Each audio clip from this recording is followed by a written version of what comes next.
तर राम राम मित्रांनो, कसं आहे? सगळं खुशाल आहे ना? तर मित्रांनो, आज आपल्या पप्पांना सांगितलं जाऊन ठिबक काढायचं. मग ठिबक काढायला निघालो भावानं. ऊन लागत होतं, असं ऊन लागत होतं की नाही काय सांगायला. असं काय उन्हाळ्यामध्ये असं ऊनच लागून जायचं. मग मित्रांनो, असं तुम्हाला पपईचं झाड बघा, हे की एकदम नंबर त्याला 100 पपया लागल्या. मग ठिबक काढण्यासाठी आम्ही रानामध्ये आलो. तर रानातलं ठिबक हळद एकूण एका पहिल्यानं खूप अवघड जात होतं.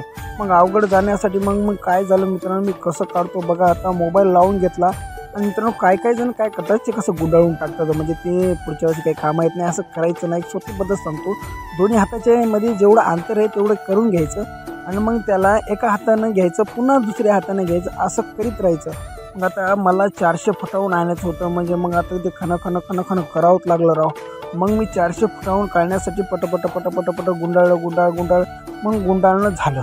मग गुंडाळणं झाल्यावर मग त्याला बरोबर बांधून घ्यायचं. मग बांधून घ्यायचं बरोबर.